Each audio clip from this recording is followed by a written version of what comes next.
बिस्मिल्लाहिर्रहमानिर्रहीम। अस्सलाम वालेकुम। ग्लोबल उर्दू न्यूज के साथ मैं हूँ रिया चौधरी। बुलेटिन में शामिल करते हैं आज की अहम खबरें। पीटीआई की वफद की मुलाकात, स्पीकर का इस्तीफों की मंजूरी के लिए हर रुकन को अलहदा आने का मशवरा। कौमी असम्बली सेक्रेटरीट की जानिब से इलामिये में बताया गया कि पीटीआई वफद ने स्पीकर कौमी असम्बली राजा परवेज अशरफ से मुलाकात की। मुलाकात में कौमी असम्बली की नशिस्तों से पीटीआई अरकान के इस्तीफों पर गुफ्तगू की गई। इस मौके पर स्पीकर कौमी असम्बली राजा परवेज अशरफ का कहना था कि सियासत में दरवाजे बंद नहीं किए जाते, सियासतदानों में राब्ते रहने चाहिए। राजा परवेज अशरफ का कहना था इस्तीफों की तस्दीक पर आइन पाकिस्तान और कौमी असम्बली के कवायद और ज़वाबित के मुताबिक फैसला होगा। इस्तीफों के लिए तमाम मेंबरान को इनफरादी तौर पर बुलाया जाएगा। स्पीकर कौमी असम्बली का कहना था कि पहले भी पीटीआई मेंबरान को इस्तीफों की तस्दीक के लिए मदऊ किया गया था। पीटीआई के कराची से रुकन असम्बली ने इस्तीफे मंजूरी रोकने के लिए हाई कोर्ट से रजू किया था। दूसरी जानिब जराए पीटीआई का बताना है कि शाह महमूद कुरैशी और परवेज खटक ने इस्तीफों की मंजूरी के मामले पर स्पीकर कौमी असम्बली से मुलाकात से मुआजरत कर ली। जराए के मुताबिक परवेज खटक इस्तीफों पर स्पीकर कौमी असम्बली से मुलाकात नहीं करना चाहते। शाह महमूद कुरैशी और परवेज खटक ने पार्टी क़यादत को वफद के साथ पेश न होने का पैगाम आखिरी वक्त में भिजवाया।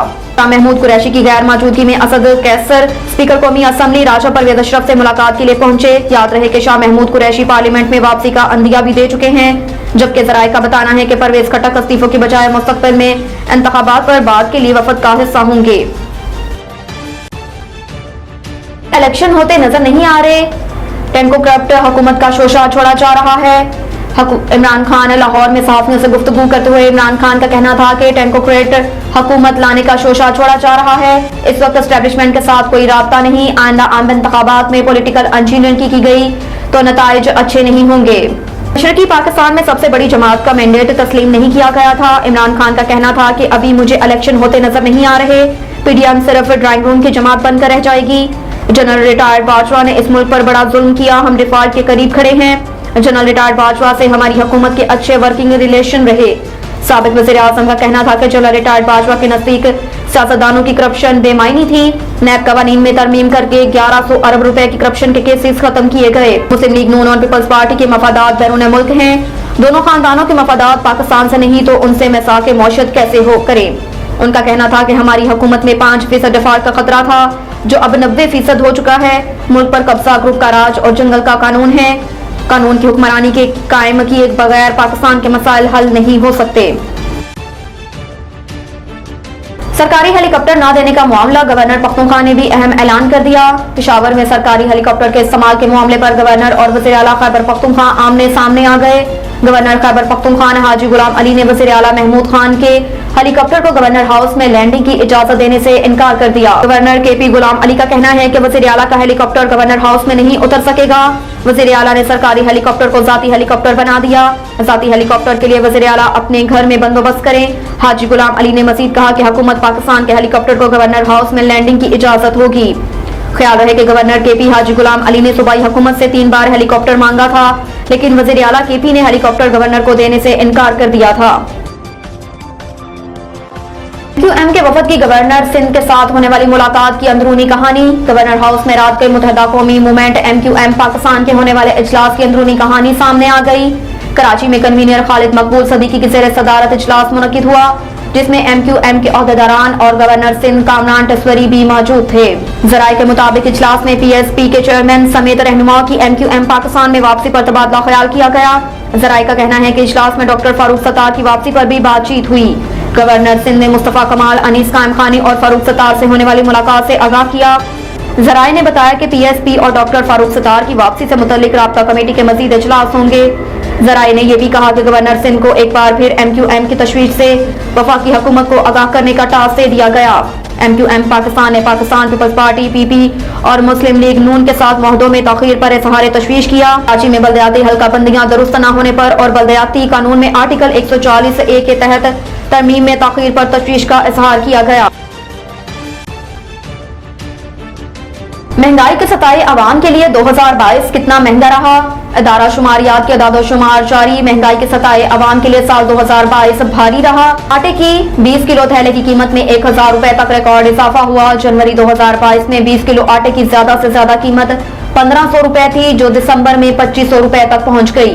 1 किलो घी 116 रुपए, दाल माश 98 रुपए फी किलो महंगी हुई। अदारा शुमारियात के मुताबिक बीफ 116 और मटन 273 रुपए महंगा हुआ। अगस्त में महंगाई ने तमाम रिकॉर्ड तोड़ डाले और शरह 27.3% तक जा पहुंची। 1 किलो प्याज 300 रुपए में भी फरोख्त हुआ, जबकि दूध, दही और सब्जियों समेत मुख्तलिफ अशिया जरूरिया की कीमतों में भी इजाफा हुआ। इदारा शुमारियात के मुताबिक एक साल में LPG का घरेलू सिलेंडर 127 रुपए महंगा हुआ। जनवरी 2022 में घरेलू सिलेंडर 2400 रुपए का था, जो दिसंबर 2022 में 2528 रुपए का हो गया। ताज़ा दूध 34 रुपए, दही 38 रुपए फी किलो महंगा हुआ। दस्तावेज के मुताबिक बीफ की फी किलो कीमत औसत 116 रुपए, मटन 273 रुपए फी किलो महंगा हुआ। लहसुन की औसत कीमत 116 रुपए फी किलो बढ़ गई, जबकि 190 ग्राम चाय की कीमत में औसत 164 रुपए इजाफा हुआ। रमा बरसा आवाम ने औसत प्याज 300 रुपए फी किलो में भी खरीदा, जबकि सब्जियों की कीमतें भी बढ़ी। सुर्ख मिर्च की कीमत 200 ग्राम की कीमत में औसत 66 रुपए की कमी हुई। आजम शहबाज शरीफ की ऑडियो लीक्स का मामला, एक शख्स को हिरासत में ले लिया गया। जराये का कहना है कि वज़ीर आज़म शहबाज शरीफ की ऑडियो लीक्स में मुलव्विस वज़ीर आज़म हाउस का साबिक मुलाजिम तहवील में ले लिया गया। जराये के मुताबिक तहवील में लिए जाने वाला शख्स वज़ीर आज़म के स्टाफ में से था। हिरासत में लिए गए शख्स से मज़ीद तहकीकात के लिए कमेटी कायम कर दी गई। जराये का कहना है कि तहवील में लिया गया शख्स वज़ीर आज़म हाउस से हटाए जाने के बाद बहावलपुर में तैनात था। ख्याल रहे कि रवां बरस सितंबर और अक्टूबर में वज़ीर आज़म शहबाज शरीफ की ऑडियोज लीक हुई थी। वज़ीर आज़म ने ऑडियो लीक्स के हवाले से आला सतह की तहकीकाती कमेटी कायम की थी। ऑडियो लीक्स में वज़ीर आज़म की हुकूमती वज़रा के साथ मामनीन खसूसी की तकर्री से मुतल्लिक गुफ्तगू थी। रुक करते हैं रावलपिंडी का। मलिक जाहिद कयूम की रिपोर्ट के मुताबिक SSP ऑपरेशन वसीम रियाज खान की पुलिस लायंस हेडक्वार्टर्स में न्यू ईयर नाइट के हवाले से meeting, divisional SPs, STPOs, SHO समेत दीगर अफसरान की शिरकत, हवाई फायरिंग, आतिशबाजी और वन व्हीलिंग करने वालों के खिलाफ क्रैकडाउन जारी करने की हिदायत की गई। रावलपिंडी पुलिस शहरियों के जानो माल की हिफाजत के लिए तमाम मुमकिन वसाइल को रोएकार लाते हुए हमा वक्त कोशा है। SSP ऑपरेशन वसीम रियाज खान ने पुलिस लायंस हेडक्वार्टर्स में न्यू ईयर नाइट के हवाले से मीटिंग का इनेकाद किया। मीटिंग में डिविजनल SPs, STPOs, SHO समेत दीगर अफसरान की शिरकत, हवाई फायरिंग, आतिशबाजी और वन व्हीलिंग करने वालों के खिलाफ भरपूर क्रैकडाउन किया जाए। SSP ऑपरेशन वसीम रियाज खान ने अफसरान को हिदायत देते हुए कहा कि मोटरसाइकिल की अल्ट्रेशन करने वाले मैकेनिक के खिलाफ कार्रवाई को यकीनी बनाया जाए। डॉल्फिन फोर्स, मुहाफिज स्क्वाड और थानों के मोबाइल्स राउंड दी क्लॉक ड्यूटी के फराइज सर अंजाम देंगे। वन व्हीलिंग के रोकथाम के लिए तो मुख्तलिफ थानों में खसूसी पकड़ भी लगाई जाएंगी।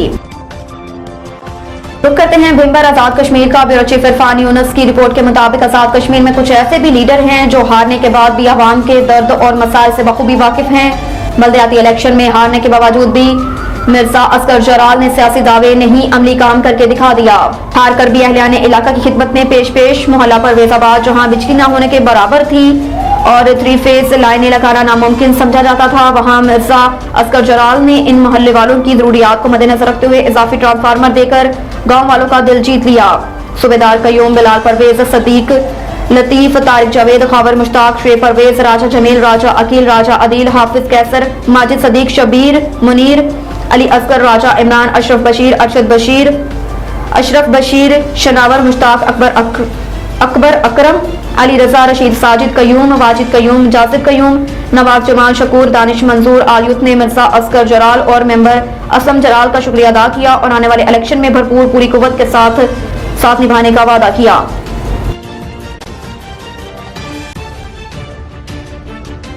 रुक करते हैं भवाना का। मोहम्मद अफसल रमाना की रिपोर्ट के मुताबिक रेवेन्यू मुलाजमीन ने अपने हकूक की आवाज बुलंद करने के लिए रेवेन्यू कोऑर्डिनेशन काउंसिल के नाम से पंजाब सतह पर तंजीम बना ली। जिले क़यादत की सरबराही में तहसील सतह पर तंजीम साजी और हलफ बर्दारी की तकरीब का इनेकाद किया गया, जिसमें असिस्टेंट कमिश्नर भवाना मोहताब अहमद खान बलोच, जिले कोऑर्डिनेशन काउंसिल जिला चिरनियोर की क़यादत और तहसील भवाना के अहदेदारों ने शिरकत की। अख्तर हुसैन बाव, तहसील सदर अली मुल्ला, सीनियर नायब सदर आरिफ खान बलोच, काशिफ हमीद, मोहम्मद रियाज चान, मोहम्मद नायब सदर, general secretary Azhar Saleem, deputy general secretary Chaudhry Sajjad Akbar अजूका, finance secretary Imtiaz Hussain, joint secretary Chaudhry Mohammad Tariq Chadhar मुंतखब। इस मौके पर जिले सदर हाजी मोहम्मद जाहिद चौधरी का कहना था कि रेवेन्यू कोऑर्डिनेशन काउंसिल तंजीम बनाने का मकसद रेवेन्यू मुलाजमीन की महरूमियों का खात्मा करना है। जब भी आफत आती है तो रेवेन्यू मुलाजमीन मैदान अमल में होते हैं। जब हमारे मुतालबात की बात आती है तो हमें रद्दी की टोकरी कर दिया जाता है। हम हुकूमत से मुतालबा करते हैं FPR और फाइनेंस मुलाजमीन की तरह 100% रेवेन्यू अलाउंस दिया जाए। हर जिला और तहसील के अंदर रेवेन्यू हाउसिंग सोसाइटी का कयाम अमल में लाया जाए। हर जिले और तहसील के अंदर डीपीसी नहीं हो रही तो उसके अलावा अमल को जल्द से जल्द मुकम्मल किया जाए। जी, रेवेन्यू कोऑर्डिनेशन काउंसिल बनाने का मकसद जो हमारे रेवेन्यू के मुलाजमीन हैं उनकी महरूमियों का अजाला करना है। जैसा कि आपको मालूम है कि हमारे मुल्क के अंदर बिलखुसूस पंजाब के अंदर अगर कोई आफत आ जाती है, जैसे सैलाब की सूरत में है, ज़लज़ले की सूरत में है, टिड्डी दल की सूरत में है, उसको फेस करने के लिए रेवेन्यू एहलकारान ही मैदान अमल में होते हैं। और इसी तरह रमज़ान बाज़ार हो, इसी तरह मुहर्रम का महीना आ जाए, ईद आ जाए, बकरीद आ जाए और रबीउल अव्वल का महीना है, हर वक्त जो है रेवेन्यू मुलाजमीन एक्टिव रहते हैं। और जब इनके मुतालबात की बारी आती है तो उनको रद्दी की टोकरी कर दिया जाता है। तो इसी सिलसिले में इस महरूमी को दूर करने के लिए ये रेवेन्यू कोऑर्डिनेशन काउंसिल का क़याम अमल में लाया गया है। तो हमारे चंद एक मुतालबात हैं, उनमें सबसे पहले ये है कि रेवेन्यू मुलाजमीन को FBR के मुलाजमीन की तरह और महकमा फाइनेंस के मुलाजमीन की तरह 100% जो है वो रेवेन्यू अलाउंस दिया जाए। और नंबर 2, हमारे जो एहलकारान हैं बेचारे जब रिटायर होते हैं उनके सर पे छत भी नहीं होती, वो इतने पैसे जोड़ नहीं पाते कि वो 5 मरले का मकान तो दरकिनार प्लाट भी खरीद सकें। तो हमारा दूसरा मुतालबा यह है कि रेवेन्यू हाउसिंग सोसाइटियों का जो है वो क़याम अमल में लाया जाए हर ज़िले के अंदर, हर तहसील के अंदर। और तीसरा हमारा मुतालबा यह है कि मिनिस्टेरियल जो स्टाफ है हमारा बोर्ड ऑफ रेवेन्यू के जो एंड से काम कर रहा है उनको नायब तहसीलदारी और तहसीलदारी कोटे में एडजस्ट किया जाए। और चौथा हमारा मुतालबा यह है कि हमारे हर ज़िले तहसील में DPC नहीं हो पा रही तो उस DPC के अमल को जल्द अज जल्द मुकम्मल किया जाए। अब तक के लिए इतना ही। देखते रहिए ग्लोबल उर्दू न्यूज़।